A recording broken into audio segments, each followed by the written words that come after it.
but major yikes. So yesterday, a new motion was filed, and it was for conflict of interest. As you guys know, Daniel Rashbaum represented Charlie Adelson in his trial.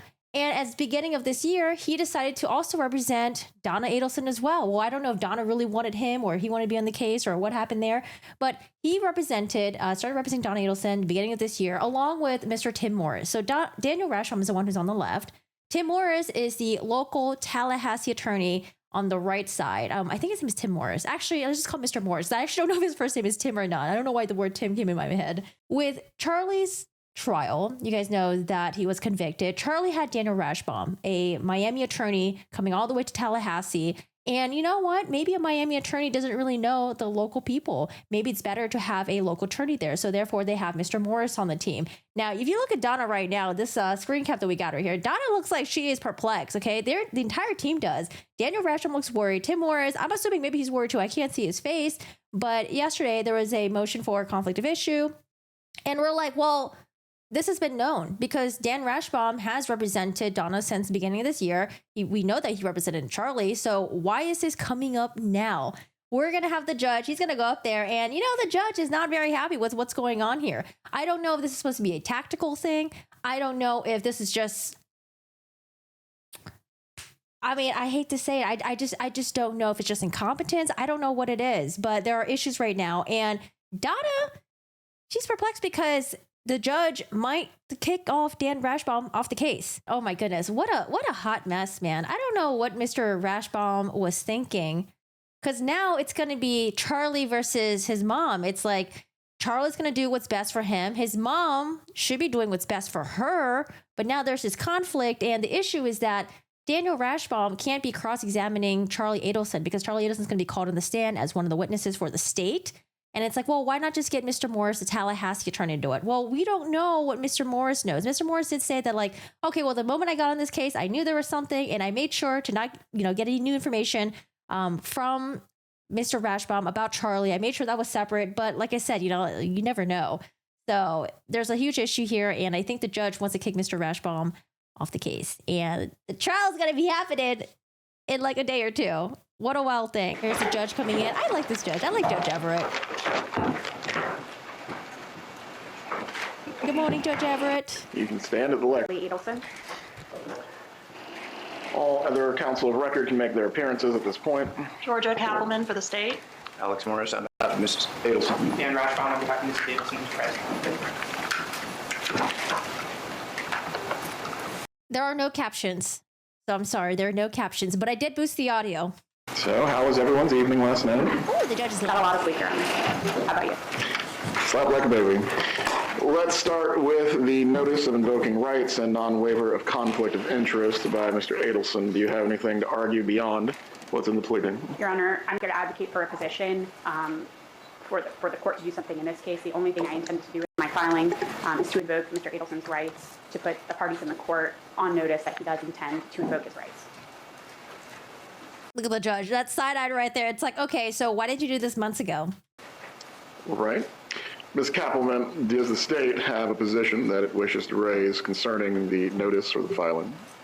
My only position, Judge, is that this issue has been waived. Your Honor did an inquiry, which was thorough, covered the issue, and... As to Mrs. Adelson. Yes, sir. Concerning Charlie Adelson, I believe, well, I don't want to get ahead of myself, but the only way Mr. Rashbaum's representation could occur is if both ends of the conflict were waiving. And I believe Mr. Adelson never took an affirmative position in one way or another. My understanding was he did, but I guess that position is changing, so... Yikes. So I wonder if it's just an oversight by the state. So it seems like Donna waived it formally. Charlie, we don't have that in writing. But again, the state they should have known that, but it's on the defense to raise that issue, right? It's on the defense because, Mr. Rashbaum is the one who was literally representing the both of them. Mr. Rashbaum, what were you thinking? Did you forget? I don't know. I have to defer to Your Honor on that. Does the state intend to call Charles Adelson as a part of its case in chief? Yeah. No, he would be a rebuttal witness at this point. Now, that could also change too, but as of this moment, he is a rebuttal witness. Ms. Niles, is there a reason that your client waited until yesterday to? Because remember, in Charlie's trial, they did the whole extortion thing. Like, oh, I was extorted for money. I wasn't involved in the murders. They murdered, they did their own thing, and they tried to extort me for money. So we don't know if Donna Adelson is going to adopt the same defense strategy as well. Depending if she goes up there and testifies, who knows what she's going to say. So they might need Charlie, to rebut to some things that she's going to say. Oh, gosh. Assert Rebut. his invocation of this right and non-waiver. Your Honor, I think the critical question is when the conflict arose. So. Oh, the conflict has been there. The conflict is clear on its Yes. face. It's clear as my nose. Yeah. Is there a reason your client did not assert this until yesterday? Your Honor, my understanding is that my client has not waived at any point. And so. So this is Charlie's current attorney right here that's representing him in the court. For a second there, I thought it was Georgia Kappelman when she first got up there, but Georgia Kappelman's right here. And I think this is Sarah Dugan.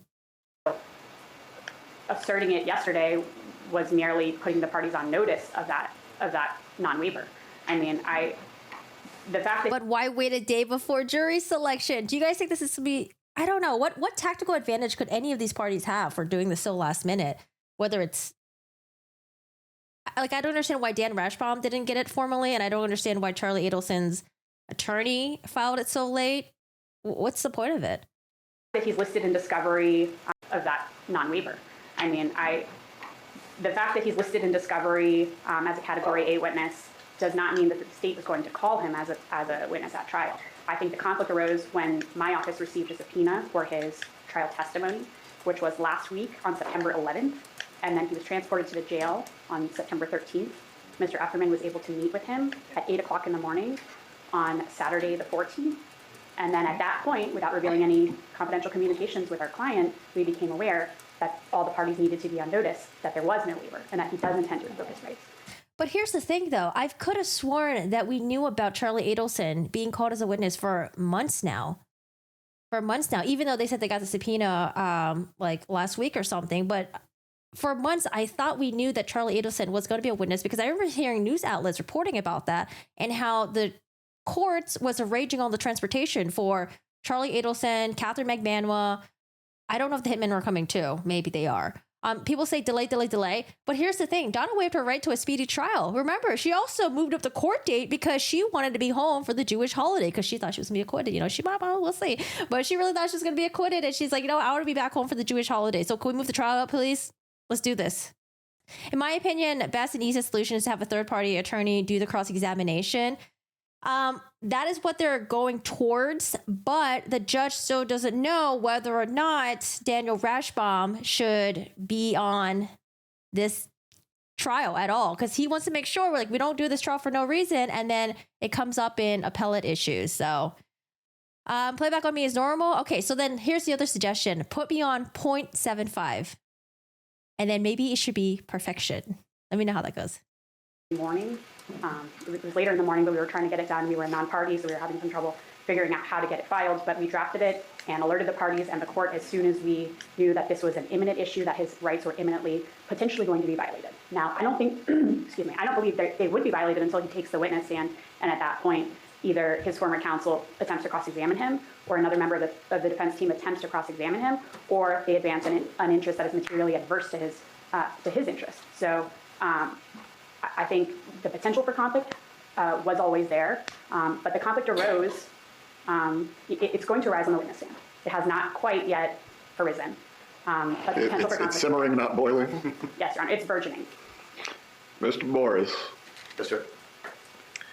Judge, when I came into the case. Poor Mr. Morris. So again, Mr. Morris, Tallahassee attorney, local to this area, and he's probably like, oh man, what is this shitstorm that I stepped into? The state of Rashbaum has already been occurred. The judge doesn't believe the wall. Pulling Rashbaum at this point disadvantages Donna. It does, but I think at the same time, the judge is thinking, okay, well, is this going to be a huge issue on appellate? Are we going to have to do a new trial all over again in the future? What a mess. Oh, I wonder if Mr. Rashbaum is going to get some sort of trouble for this. Mr. Rashbaum. At the inception of the case, obviously, I was aware of the fact that Mr. Rashbaum had represented Mr. Adelson. I was into the case. Morris. Yes, sir. Judge, when I came into the case, at the inception of the case, obviously I was aware of the fact that Mr. Rashbaum had represented Mr. Adelson. I was aware of the conflict whether it's arisen or not, my view of it is that it's always been there and been present.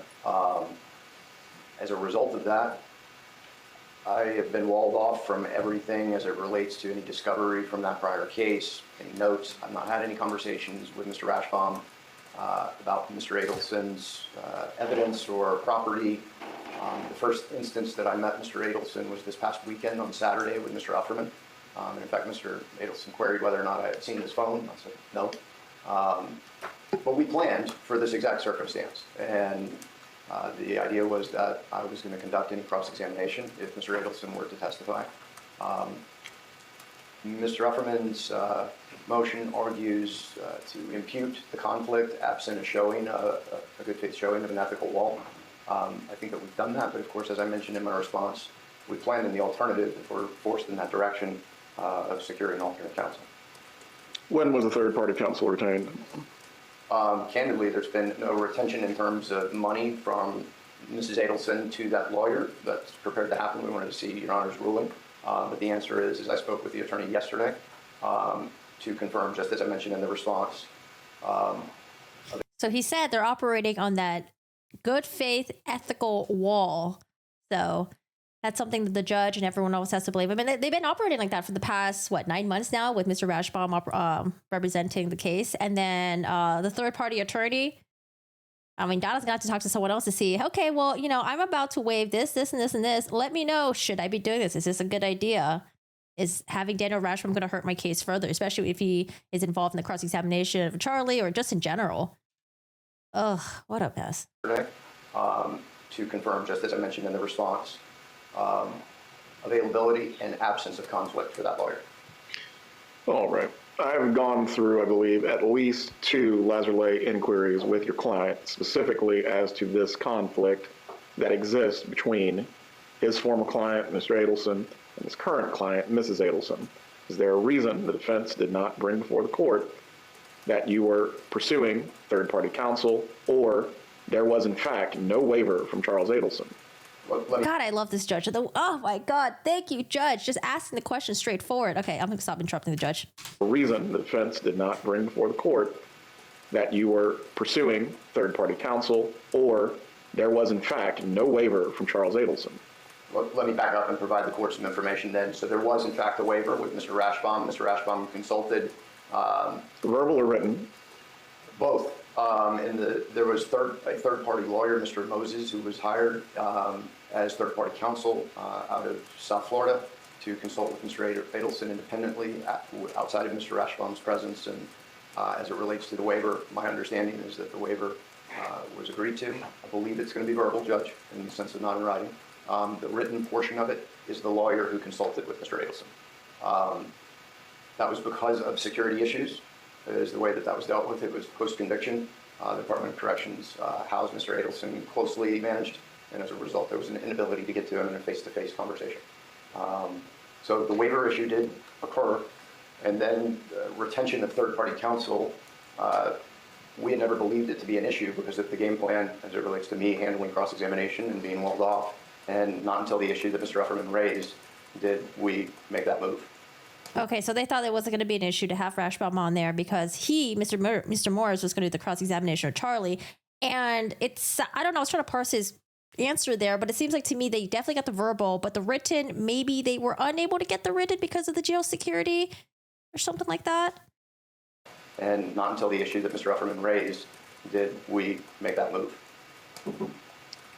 Let's assume for a moment that I find the walling off has been sufficient. Why should Mr. Rashbaum's representation not be terminated at this point? The motion that Mr. Ufferman has filed is a conflict as it relates to cross-examination. Mr. Adelson, as I understand it, his objection is not to Mr. Rashbaum's continued representation of Mrs. Adelson. Well, your client has a right to effective representation at every single critical stage. I'm also not going to allow any issues basically to get backdoored should there need to be an appeal. Mm-hmm. Never came to my mind. Poor Mr. Morris has to go up there and explain. Mr. Rashbaum should go up there and explain. Poor Mr. Morris. Is there any dispute that Mr. Rashbaum does not meet the elements of Colker? I don't believe so, Judge, no. A substantially related representation and a client that is now asserting a non-waiver of a conflict? Well, also from a practical perspective, this is, as the court mentioned, this has been a known circumstance from the inception. And It has. but I think that cuts both ways in the sense that, and I don't quarrel with the general concept that these circumstances ought to be avoided, and it doesn't create these circumstances. Beyond that, though, there's not been an assertion of this, and of course, Mr. Adelson's entitled to change his mind whenever he wants. He can change his mind. You think Charlie's going to change his mind? You think Charlie's going to put his mom before him? I mean, I think Charlie's going to look out for himself. So the judge said that Donna is entitled to effective counsel all the way through. And I'm assuming, you know, it's going to be ineffective counsel if there's a conflict of interest with Mr. Rashbaum. 3 hours from now, I suppose. I will take Mrs. Niles' presence as proof he's changed his mind. Yes, sir, understood. But I don't think that my understanding from Mr. Ufferman in discussion was that the conflict was strictly limited to Mr. Adelson not wanting Mr. Rashbaum, or potentially by extension myself, to cross-examine. And that was the limit of the conflict, is my understanding. Ms. Niles, do you need to clarify anything? I do need to clarify that, Your Honor. Our first filing yesterday, the notice, did frame the issue in terms of concern about potential sharing of information on the defense team, right?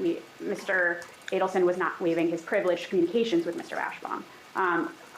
But after we read the response from counsel, I think it became clear, based on our reading of the rules regulating the Florida Bar, that it would not be enough to bring in a third party, or it would not be enough to have a walled-off attorney conduct the cross-examination. And that's because I read Rule 4-1.9A to control on that issue. So Rule 4-1.9B says you can't use information gleaned from the representation to the disadvantage of a former client, but A says you cannot advance an interest that is materially adverse to a former client in the same or substantially related matter. So whether we have another attorney come in and do that cross-examination, and I absolutely trust Mr. Morris, and I'm not challenging his veracity when he says he was walled off from this issue, but I don't think it solves the problem, because whether we have another lawyer actually conduct the cross-examination doesn't solve the issue of A under that rule. In the case cited in Mr. Adelson's notice called Colker that Your Honor just referenced, also addresses this exact issue and says having a third party conduct the cross doesn't resolve the conflict, because it's the relationship that forms the basis of the conflict, not just the information. So it would be our position that Mr. Rashbaum cannot advance an interest against Mr. Adelson. Because Mr. Adelson is now going to be a witness for the state of Florida, that is a problem under the rules regulating the Florida Bar and Florida case law. Well, does any party have anything further they wish to add to this matter? Brief response, Judge. Of course, Ms. Adelson has the right to counsel of her choice. I recognize that there It is not absolute. Understood. I recognize that there are restrictions, but in the circumstance that's before us, then Mr. Adelson may not testify in this case. And that's a little bit of the frustrating part, is that this can be utilized as a tactic in some respects. It doesn't mean he still can't lob a hand grenade in the direction of the trial. Sure, understood. The frustrating part, I guess, is that the defense doesn't intend to call him. The state's acknowledged that it would be in rebuttal if they were to call him, and I can't fathom why there would be a lot of direct or cross-examination. But if this witness cannot be properly cross-examined, your client has lost the right to effective representation, and therefore, we have an issue relating to whether or not a new trial is merited. At the outset, it is foolish to charge forward under the circumstances. I can examine your client if she's willing to waive the issue of the conflict and also waive the issue on appeal, but that still does not per se resolve the matter. Do you wish for me to examine your client? may I have just a moment, Judge? Go ahead. Oh boy, Donna's worried. I don't think she wants Rashbaum off the case.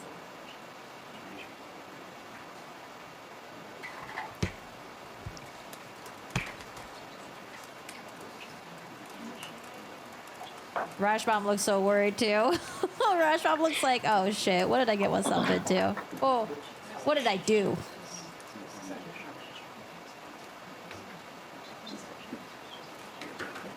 All right, we'll hear from Donna for a little bit. Yes, if the court wishes to inquire. Please raise your right hand, Ms. Adelson. Do you swear or affirm the testimony you will give today will be the truth? You can lower your hand. I believe we've done this twice before, but given the circumstance and what has now arisen, it is prudent to do it once again. Do you understand that you have the right to conflict-free counsel? Meaning specifically as it relates to Mr. Rashbaum or any other conflict that may be imputed to Mr. Morris or any other third party. Do you understand that your attorney has to be able to properly cross-examine your son if he is called as a witness? Yes. Do you understand how this conflict affects the cross-examination potentially or your overall defense strategy? Yes. Have you been able to speak with a conflict-free attorney in making the decision as to whether you wish to waive any conflict on this matter? Judge, the short answer is going to be no, beyond having spoken with me at the inception of my representation. Would you like to speak with conflict-free counsel concerning this issue? Yes. Very well. Before we finish the colloquy on this matter, then, we will go into recess. The defendant will have an opportunity to consult with conflict-free counsel. We'll resume this afternoon. I will finish the colloquy this afternoon. Any jurors that have been summoned this morning will be released for now, and if there is to be a selection, we will get started again at 1:15. Before we finish for this morning, Ms. Dugan, Ms. Keppelman, did you Oh, he says release for now. I thought they had like an AM jury and then like a PM jury group. Maybe the AM, if you know, y'all come back in the PM, okay, just in case. have anything else that you wish to raise or argue? Nothing else, Your Honor. Very well. Your Honor, may I be excused for this afternoon, or would you like me to come back? If there's anything else that you need to raise on behalf of your client, No, Your Honor, there's not. very well, you are excused. Please report back at 1:15, whoever the conflict-free counsel is that. Well, okay, so someone says, does Rashbaum withdrawing blow up the trial date? The judge kind of interjected when Mr. Morris said something about Donna has a right to the counsel for choosing or something, and then the judge was like, that's not absolute. That signals to me that if Rashbaum is kicked off, maybe they continue with the trial. I don't know. That maybe I'm just looking into something so small. Florida. Ms. Adelson has a right to counsel of her choice. I recognize that It is not absolute. Understood. Yeah, I don't know. That comment right there. Missy Edison has a right to a counsel for choice. He said it's not absolute. So I wonder if that just sounds like, okay, maybe kick Rashbaum off and then we just continue with the trial. But maybe I'm looking in way too much into such a small comment. All right, so let's fast forward a little bit. You know, they come back at 1:15. Or sorry, no, they come back at 10. Now Donna was able to consult with a conflict-free attorney.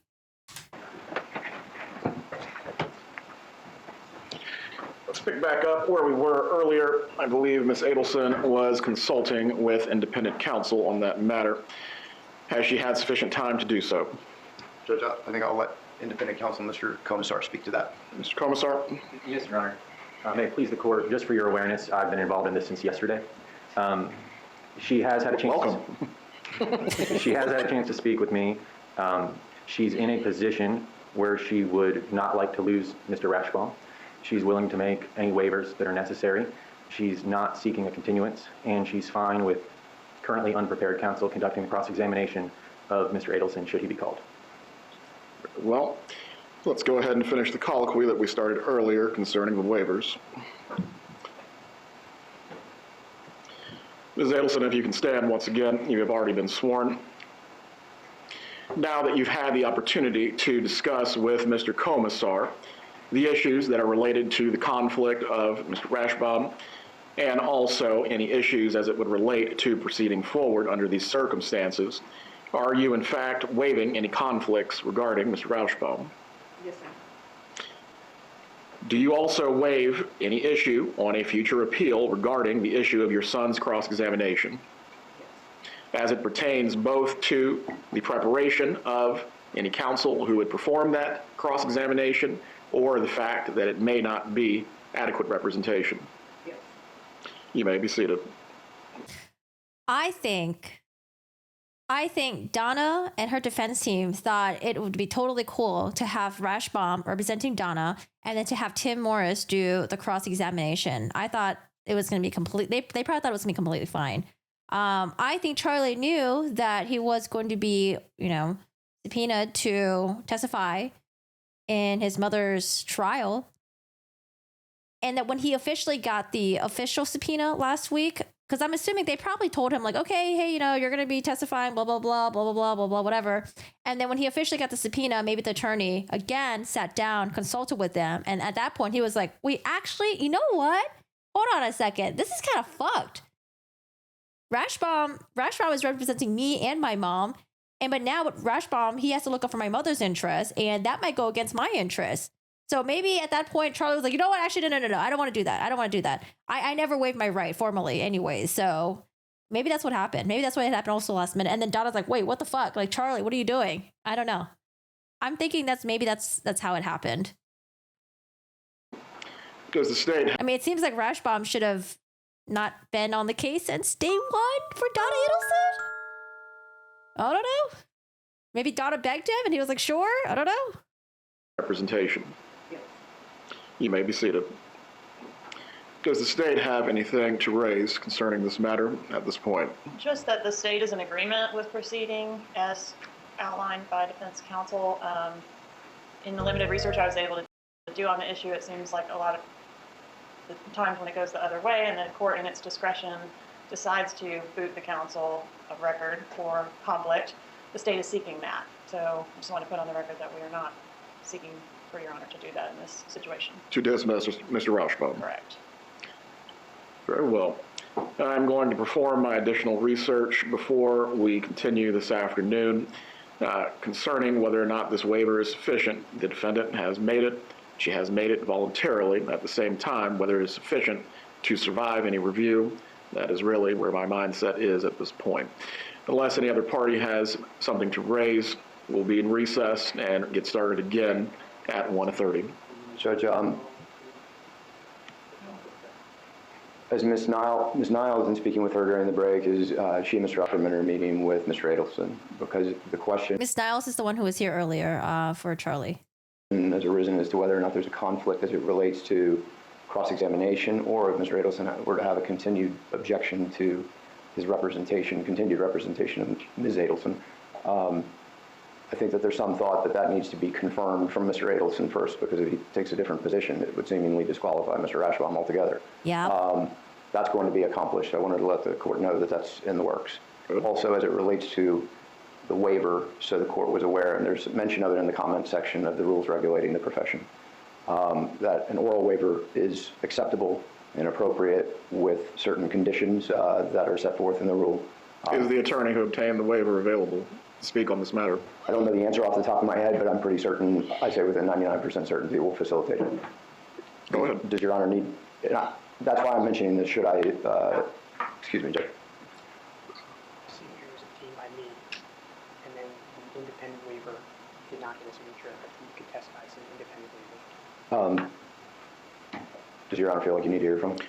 So we have a fully developed record? Yes. Okay. Let me make arrangements during the break, and I'll alert chambers as to how quickly we can do that so we don't waste time this afternoon if possible. Please do. Yes, sir. I'm going to have the afternoon jurors report at 2 o'clock, so that way no one's time is wasted while we're going through these matters. Mr. Commissar, you had something else to add? Yes, Your Honor. Just as we're talking about perfecting a record, I just wanted to note that as the independent counsel, I was given an opportunity by the court to meet with her independently. The bailiffs gave us some privacy here. I was able to meet with her for easily 30 minutes, and I'm not revealing any of our confidences, but this was not a squishy situation.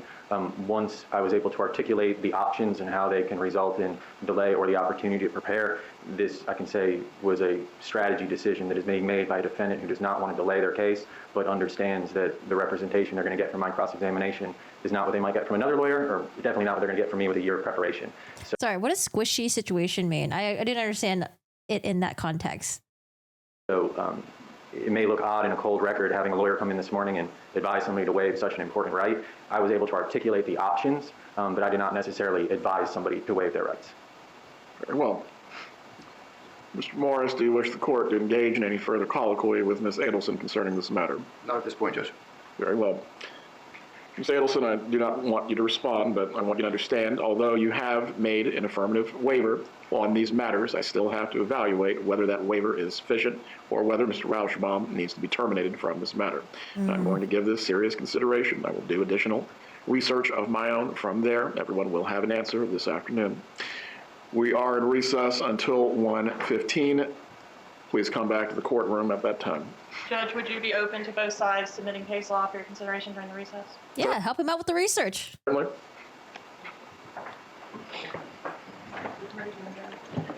I'll go down and release them myself.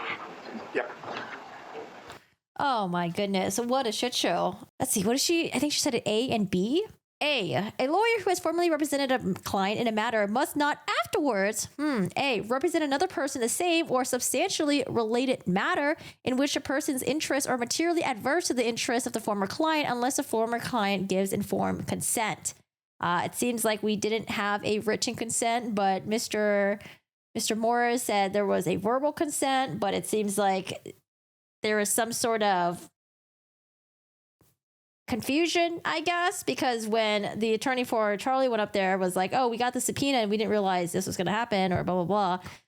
I don't know. What a mess. Okay, so B, use information relating to the representation to the disadvantage of the former client except as the rules would permit or require with respect to a client when the information has become generally known. Okay, well, so they go on a nice long break. The judge is going to consider. I mean, Donna went up there and she said that, she waived everything. She wants Dan Rashbaum to represent her. She just wants Dan Rashbaum on this case. I think she really likes Dan Rashbaum.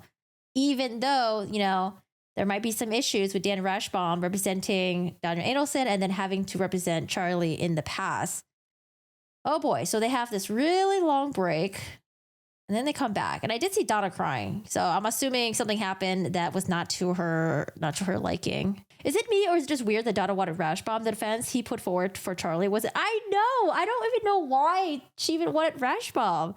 The whole double extortion thing that they tried to pull off in front of the jury that didn't fly, and Charlie was not acquitted. He was convicted instead.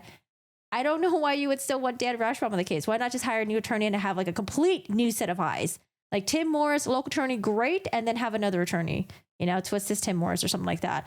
I don't know why she really wanted Dan Rashbaum, but maybe, maybe they're really close. Maybe they're like friends of family or family friends. I don't know. I don't know why Donna wanted the attorney that lost in her son's case.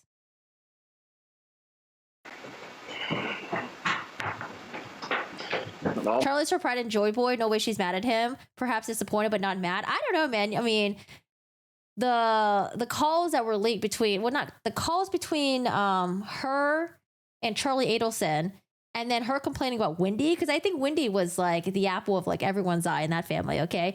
But when Wendy was like, I'm not associated with any of you guys. I think Charlie was like, what the fuck? Donna was like, what the fuck?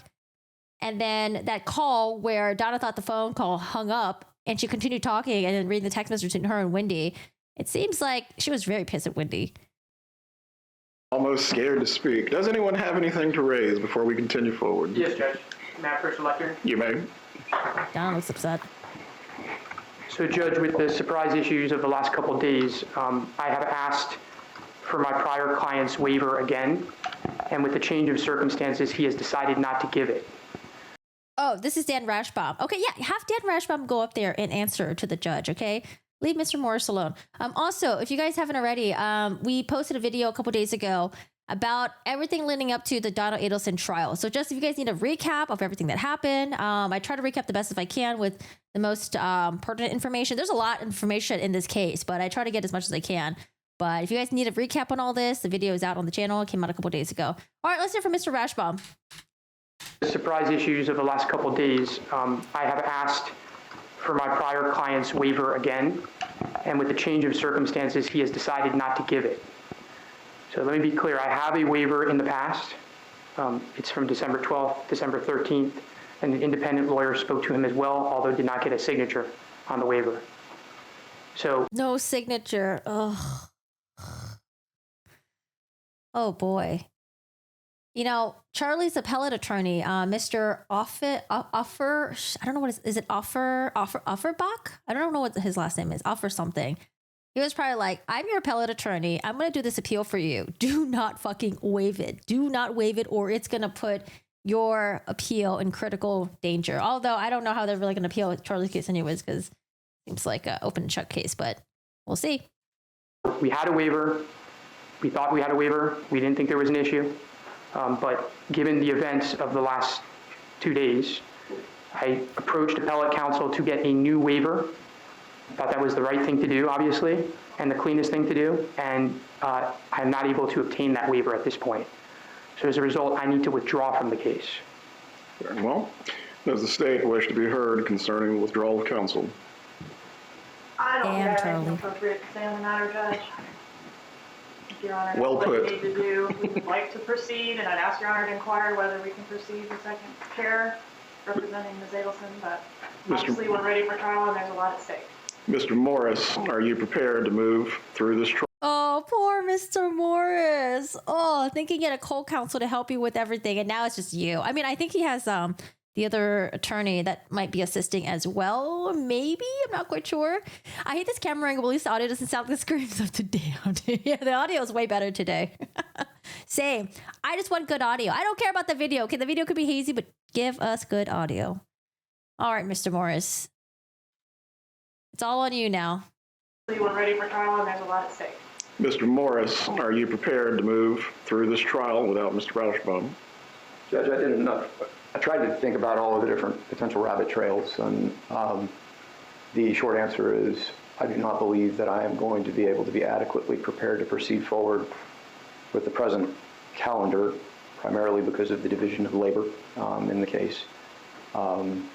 I would move to continue for a brief period of time. That's also, in speaking with Mr. Ufferman, which is an issue that I'm going to request that we address, the objection by Mr. Adelson would still pertain to my cross-examination, and by extension, the third party would conduct cross-examination. In short, I need time to regroup. Before we finish today, I will have the in-camera hearing review concerning whether you have been properly walled off. As to the withdrawal of lead counsel, I am going to permit it. The conflict issues are so severe, I believe, to move forward with the trial. Ms. Kappelman, Ms. Dugan would place us in a position where we would end up in a reversal. Let's go ahead and set a case management date. As to all the expense that has been undertaken with moving witnesses and preparing for trial, the state certainly, as a part of any cost of prosecution, if you are successful, may seek those costs as it relates to today, as this continuance will be charged to the defendant. Mm-hmm. As to a new date, when would the parties like to have a case management? I think as soon as possible, Judge. I'm prepared to brainstorm with Ms. Kappelman and Ms. Dugan with the state to be able to get a trial date if we wanted to do that. But I don't know if we need additional time. Ms. Dugan advises she has a court date October 15th, so that would be my suggestion. 10:15 at 2:30 will be the follow-up case management to today. Before we go into recess, I am going to conduct the in-camera hearing with Mr. Morris as to any remaining issue of who should conduct the cross-examination of Charles Adelson if called as a witness. If the court reporter can meet me in the jury room, Mr. Morris, please as well. Jesus. Wow. The day of jury selection. The trial gets fucking pushed. Oh my goodness. So they're doing the conference date. Was it October 15th, he said?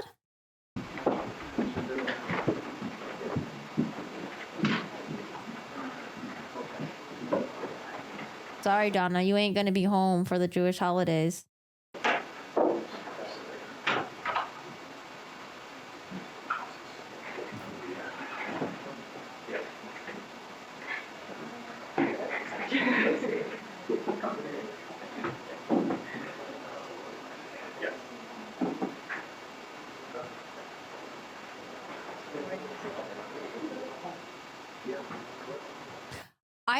I think she's really disappointed in Charlie. I think they got the green light from, or they thought they got the green light from Charlie, and Charlie is like, actually, no, take Mr. Rashbaum off. He's not representing you, Mom.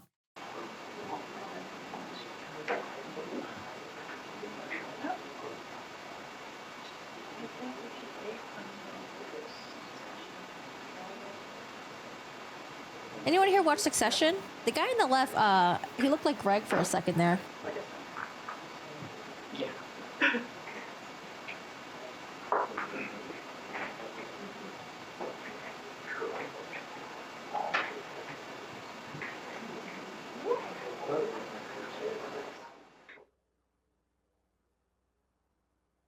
So we have not covered Boone yet. We're going to cover Boone shortly after this. There are a couple of new motions that they filed.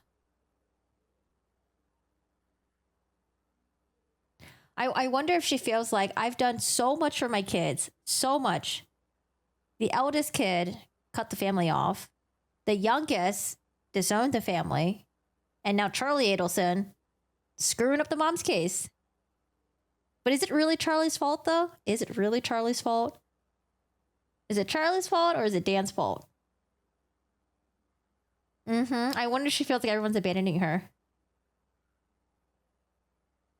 I wonder how Harvey's up to. I wonder what he's doing. Think Harvey's got a new girlfriend yet? Or you think Harvey's just chilling right now?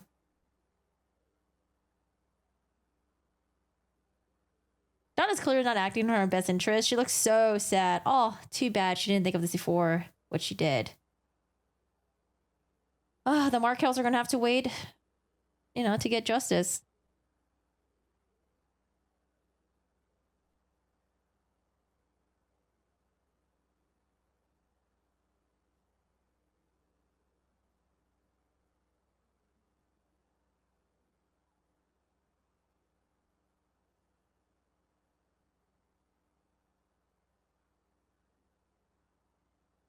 She did so much for her kids. No, she did so much to her kids. The control in this family is absurdly unhealthy. I agree. But in her mindset, she's like, I did everything for you guys. Everything I did was for you. The toxic parenting. I know, Melissa. I had my schedule cleared. Oh my fucking God. I had to rebook all my Hawaii trips. Okay, so I rebooked my Hawaii trip. Okay, I booked a Hawaii trip because I was like, this trial might not happen. And then as we got super close to the trial date yesterday, we changed our Hawaii trip. So I would fly in for a wedding and then fly the fuck out for this trial. Now I got to go back to my husband and be like, oh, okay, I'm so sorry. We have to change the dates again. We can stay in Hawaii a little bit longer. Oh my God, he's going to be like, you're driving me nuts. I'm like, it's not my fault. These fucking trials, things happen. And sometimes it happens last minute. So I got to rebook all my flights again for Hawaii. So are they saying that she was the mastermind behind everything? I would say her. Okay, here's what I think. I think this is the consensus of the internet. I think, and other people think, that Wendy knew what her mom was capable of. Wendy knew that the mom fucking hated Dan. And I think Wendy might have fueled the flames, to get Donna really angry, really amped up.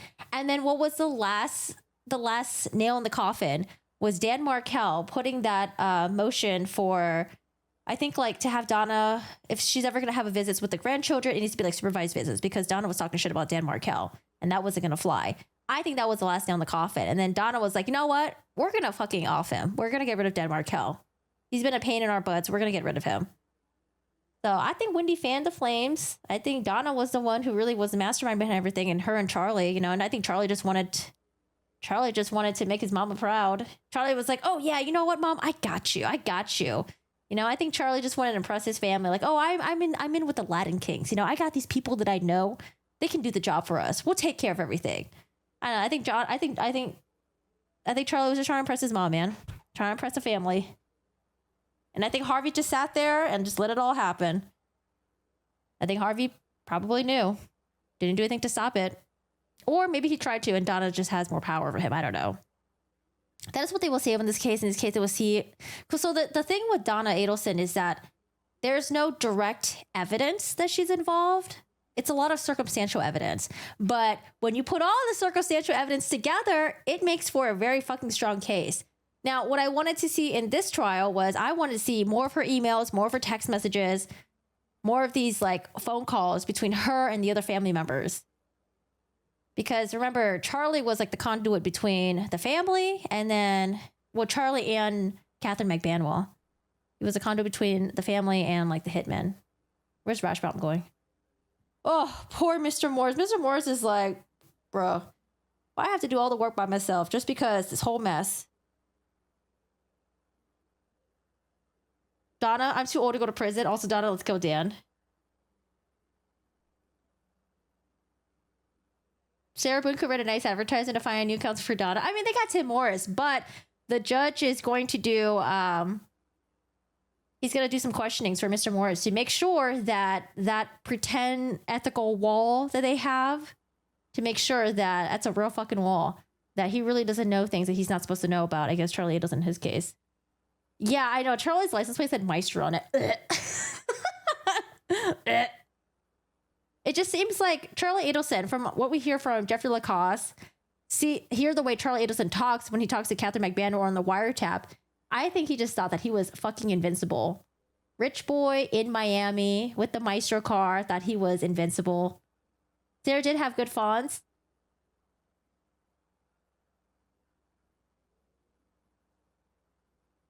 All right, when they're done talking, we'll move over to Sarah Boone. So now I gotta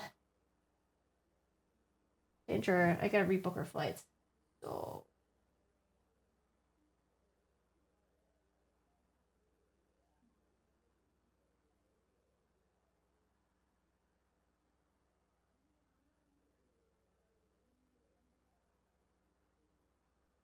yeah, because initially I thought, oh, maybe this was like a defense strategy. And I was like, it doesn't make sense why Donna would want to do this. She waived her right to a speedy trial. Donna moved the trial date up because she was hoping to be acquitted and get back home for the Jewish holiday.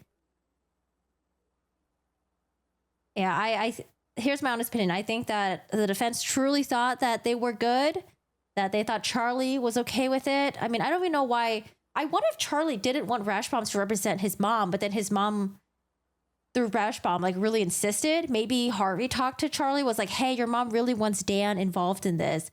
Can you please waive it? And maybe like Charlie was like, oh, okay, fine, I guess I will. But then when he got the subpoena and he was advised again by his appellate attorney and then by Ms. Niles, maybe at that point it was just like, you know what? Don't fucking do it. Don't do it. Everyone can be seated. Oh, it's The going to be court an has in-camera? concluded its in-camera hearing with formal counsel and remaining counsel, Mr. Morris. Mrs. Adelson, depending if you choose to hire additional counsel or just reset the trial date, you'll certainly be able to work with Mr. Morris You got the monies? as your attorney in making that decision. But the trial is going to be continued from today. The jurors will be released this afternoon. Again, as to the inconvenience and delay that this has caused, I'm not happy, but at the same time, we're trying to get this right so we do not have to do it a second time. I will speak with the parties again when we have the next case management hearing. We are in recess. Yeah, or have they reported yet? So what happens to everyone's schedule?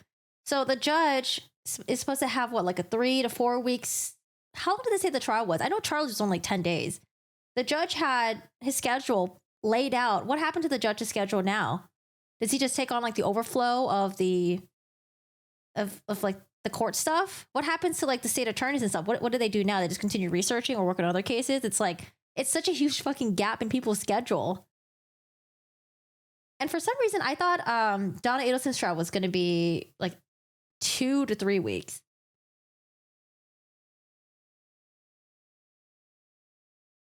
Oh, there is a backup trial? Oh, okay.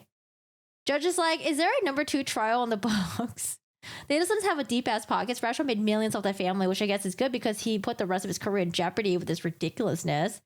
Rashbaum looks kind of young. I don't know if it's worth doing that. He looks like he's still young and he's still got his whole ass career ahead of him. It's totally screwed his schedule. I should find someone that works at the courthouse. Do I know anyone that works at the courthouse? Oh, I know someone of someone. Maybe I can ask them. Like, what happens to the schedules? I can go down and listen again, but I'll just... You just got empty holes in your scheduling now. All right, so Rashbaum off the case. Tim Morris, local attorney in Tallahassee, can stay on the case. Donna has the choice whether or not she wants to hire another attorney. If she can afford it, maybe she can. Maybe Harvey's going to take the money and dip out and go to Vietnam on his own. And I think they pushed the conference date to October 15, which is going to clash with Sarah Boone's trial. But who knows? Now it's like, shit, Sarah Boone's trial might not even happen because there's... Let me not jinx it.